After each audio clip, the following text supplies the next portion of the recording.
आज हम क्लास 12 में इकोनॉमिक्स सब्जेक्ट में लेसन नंबर 2 वृद्धि और विकास के निर्देशक, उसका हम अभ्यास करेंगे।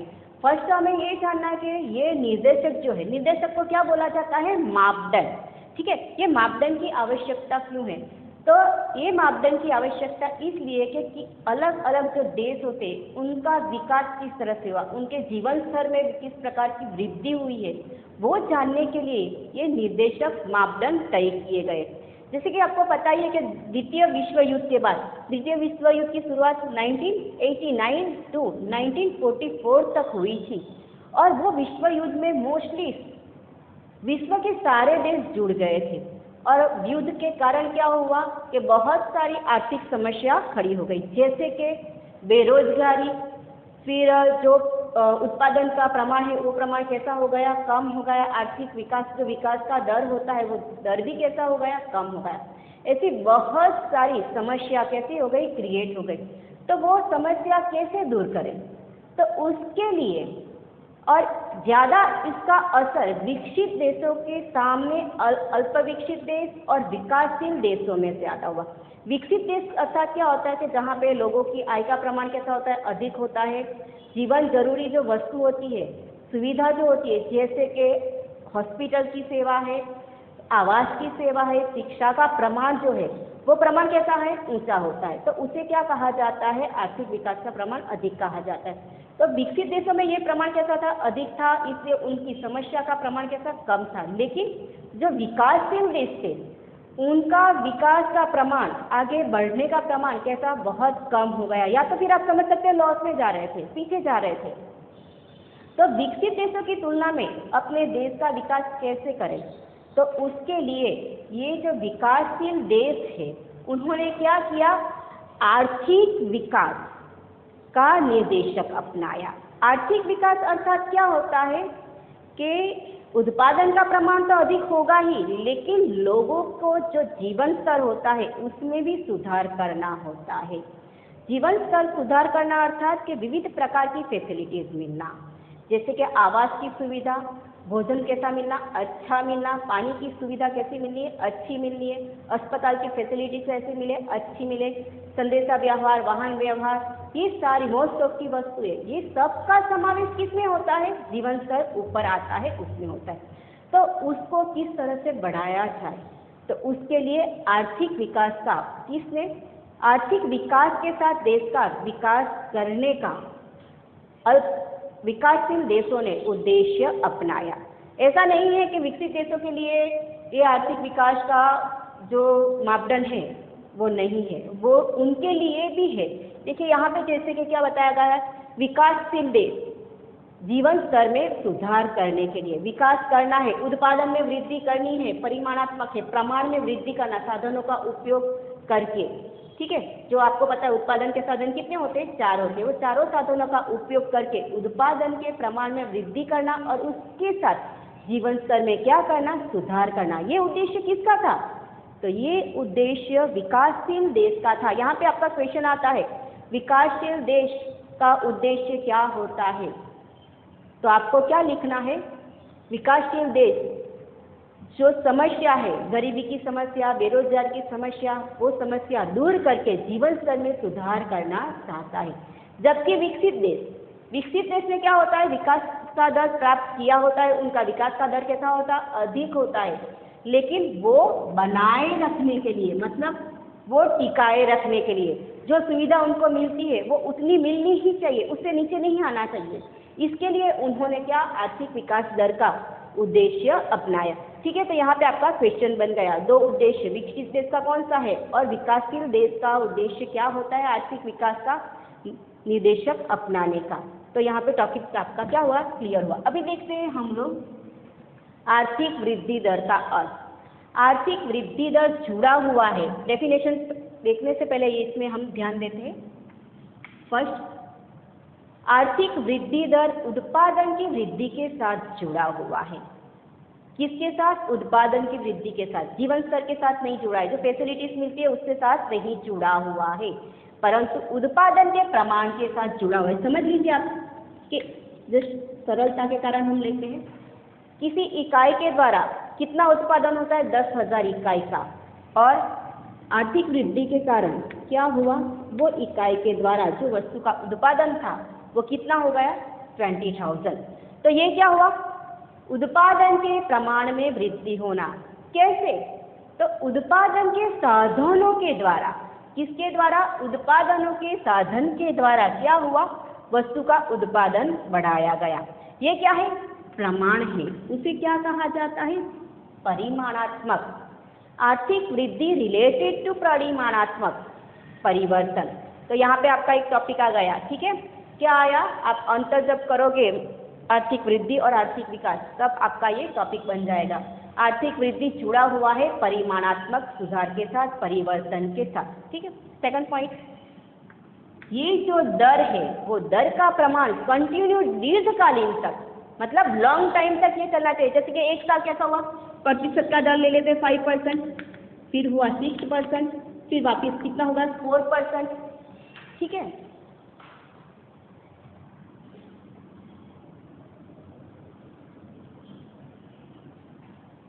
कितना हो गया? 4%। तो यहाँ पे ये क्या हो गया?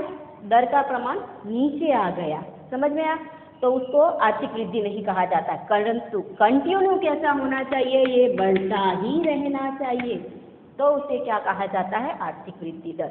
समझ में आ गया? मतलब के उत्पादन के प्रमाण में क्या होना? कंटिन्यू वृद्धि होना, बढ़ना। फिर दूसरा, वास्तविक राष्ट्रीय आय और वास्तविक प्रति व्यक्ति आय, आपको पता ही है, NNP, ठीक है? राष्ट्र की जो राष्ट्रीय आय है उसके अंदर से विदेशों में से अपने देश के साधनों के द्वारा जो आय प्राप्त होती है उसको क्या किया जाता है? प्लस किया जाता है। उसी तरह से हमारे देश में विदेशी व्यक्ति ने क्या किया? आय प्राप्त किया तो उसमें से माइनस की जाती है, ठीक है? तो उसे क्या कहा जाता है? वास्तविक राष्ट्रीय आय। रियल में हमारी क्या है? कितनी आय प्राप्त करी है वो उसके साथ जुड़ा हुआ है। तो इसके अंदर किसका कंसेप्ट लिया जाता है? वास्तविक राष्ट्रीय आय का, ना ही GDP का। क्लियर? समझ में आ गया? फिर दूसरा है वास्तविक राष्ट्रीय आय के अनुसार वास्तविक प्रति व्यक्ति आय। वास्तविक प्रति व्यक्ति आय अर्थात राष्ट्रीय आय डिवाइड बटे में क्या आता है? अपॉन जनसंख्या इंटू 100। तो क्या प्राप्त होता है? प्रति व्यक्ति आय का दर हमें प्राप्त होता है। तो जितनी राष्ट्रीय आय होती है उसमें से जनसंख्या का प्रमाण कैसा? अधिक हो जाता है। राष्ट्रीय आय समझ लो कि डॉलर में लेते हैं हम लोग,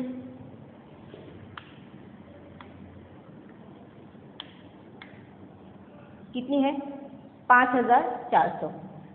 तो जनसंख्या का प्रमाण इसमें कितना है? कम है। तो इसका दर का प्रमाण कैसा आएगा? अधिक आएगा। उसी तरह से यहाँ पे वापिस लेते 5,400। जनसंख्या का प्रमाण कैसा है? कम है। तो कैसा आएगा? दर का प्रमाण कम आएगा। तो प्रति व्यक्ति आय जुड़ी हुई है जनसंख्या के प्रमाण के साथ। इसलिए इसके अंदर क्या लिया जाता है? राष्ट्रीय आय को ध्यान में नहीं लिया जाता है, वह पर व्यक्ति, पर कैपिटा कितनी लोगों को आय प्राप्त होती है उसको ध्यान में लिया जाता है। तो ये टॉपिक हमें समझने के लिए किसके लिए उपयोगी बनता है? आर्थिक वृद्धि, ठीक है? अभी आर्थिक वृद्धि का अर्थ देखते हैं। किसका है ये? साइमन का दिया गया अर्थ को हम लेते हैं क्योंकि ये पूर्ण जैसा है। प्रजा को अधिक से अधिक वैविध्यपूर्ण आर्थिक चीज वस्तु की आपूर्ति करने के लिए देश की शक्ति में दीर्घकालीन हुई वृद्धि, उसे क्या कहा जाएगा? आर्थिक वृद्धि। देखिए यहाँ पे सरकार के द्वारा लोगों के विकास के लिए क्या किया जाता है? खर्च किया जाता है। अभी खर्च की क्षमता उनकी बढ़ेगी तो लोगों को चीज वस्तु वो अधिक प्रमाण में क्या कर पाएगी? प्रोवाइड कर पाएगी, ठीक है? तो क्या होता है? आर्थिक वृद्धि का दर अर्थात के देश की सरकार की ऐसी स्थिति कि खर्च का प्रमाण कैसा कर सकता है? लोगों के पीछे इन्वेस्ट का प्रमाण कैसा अधिक कर सकता है? जैसे कि शिक्षा का प्रमाण, वस्तु अधिक प्रमाण में उत्पादन करना है तो उसके लिए सरकार के द्वारा क्या किया जाता है? इन्वेस्टमेंट किया जाता है। जैसे ब्रिज बनाना, स्कूल बनाना, ठीक है? तो उसके कारण क्या? तो उत्पादनों का साधन होता है। और परंतु ये जो वृद्धि है, खर्च में वृद्धि करने का जो प्रमाण है वो कैसा होना चाहिए? दीर्घकालीन, लॉन्ग पीरियड तक चलना चाहिए। तो उसे क्या कहा जाएगा? आर्थिक वृद्धि। आर्थिक वृद्धि की मर्यादा जो दी गई यहाँ पे फर्स्ट से देखिए, ये परिवर्तन कैसा है, परिमाणात्मक है। कैसा परिवर्तन है, परिमाण। फिर सिर्फ ये देखा जाता है कि उत्पादन कितना बड़ा है, ये नहीं देखा जाता है कितना पहुंचा है, लोग कितना उसका यूज कर रहे हैं। सिर्फ उत्पादन का प्रमाण कितना बड़ा है वही काउंट किया जाता है, इसलिए ये क्या हुई, उसकी मर्यादा हो गई। नेक्स्ट है संस्थाकीय और मनोवैज्ञानिक परिबल। ये आता है गुणात्मक परिवर्तन में, परिबल में आता है कि लोगों की मेंटालिटी कितनी चेंज हुई, लोगों के द्वारा जो सुविधा मिलनी चाहिए वो सुविधा में कितने प्रमाण में वृद्धि हुई, वो समावेश किस में होता है, ये टॉपिक में। उसका भी क्या किया गया है, उसके अंदर निग्लेक्ट किया गया है। फिर ये संकल्पना कैसी है, मर्यादित है। क्यों, क्योंकि इसमें किसको लिया गया, सिर्फ परिमाणात्मक गुणात्मक परिवर्तन को ध्यान में नहीं लिया गया है। फिर आगे लोगों का कल्याण। लोगों को कल्याण कैसे होगा, आवास की सुविधा कैसे बने, अच्छी बने, हॉस्पिटल की सुविधा कैसी बने, अच्छी बने, वाहन व्यवहार की सुविधा कैसी बने, अच्छी बने, उसी तरह से शुद्ध पानी की फैसिलिटीज कैसी हो, अच्छी हो, तो वो लोगों का कल्याण बढ़ाती है। तो इसको भी क्या किया गया, उसके अंदर निग्लेक्ट किया गया। तो ये चार उसकी क्या हो गई, मर्यादा हो गई। तो हमारा आर्थिक वृद्धि का जो टॉपिक है वो कैसा हो गया, क्लियर हो गया।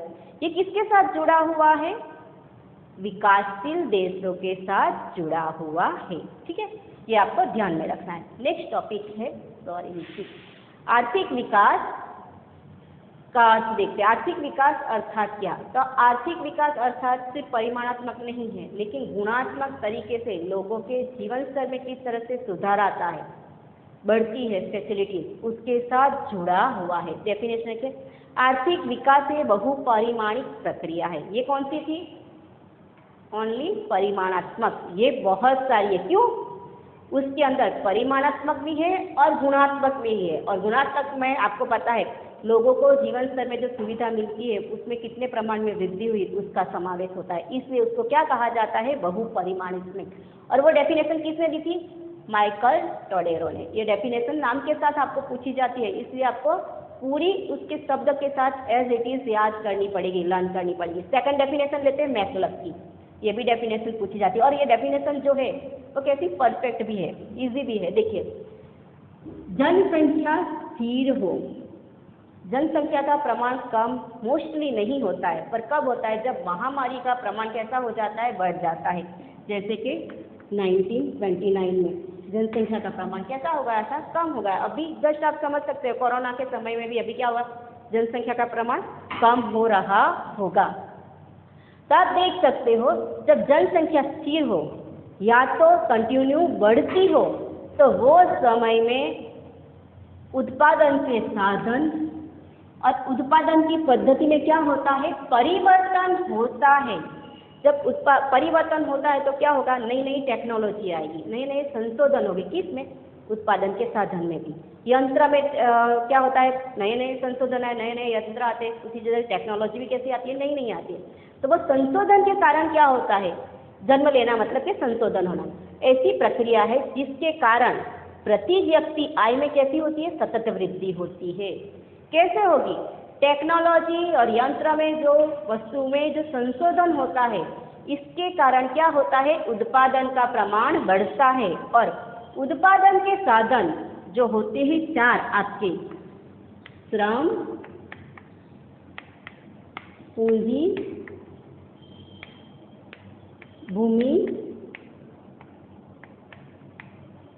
और नियोजन। ठीक है, वो साधनों का उपयोग का प्रमाण भी कैसा बनेगा, अधिक बनेगा। अभी ये साधनों का यूज किया जाएगा तो उनको क्या मिलेगी, आय मिलेगी। टेक्नोलॉजी के कारण उत्पादन बढ़ा, उत्पादन बढ़ाने के लिए क्या हुआ, साधनों का उपयोग होता है। साधनों का उपयोग होने के कारण ये चारों साधनों को क्या मिलेगा, उनका मुआवजा मिलेगा। इसका अर्थ क्या हुआ, प्रति व्यक्ति आय बढ़ेगी। क्लियर, यदि प्रति व्यक्ति आय बढ़ेगी तो लोगों के पास आय का प्रमाण कैसा आएगा, अधिक आएगा, तो खर्च की क्षमता बढ़ेगी। और खर्च की क्षमता बढ़ेगी तो क्या होगा, वो विविध प्रकार की सुविधा जो होती है जीवन स्तर सुधारने के लिए उसका वो उपयोग कर सकती है। तो आया टॉपिक देखिए, क्या होगा, विकास के कारण, अधिक उत्पादन के कारण प्रति व्यक्ति आय में कंटिन्यू वृद्धि होती है और लोगों का जीवन स्तर कैसा बनता है, अधिक बनता है।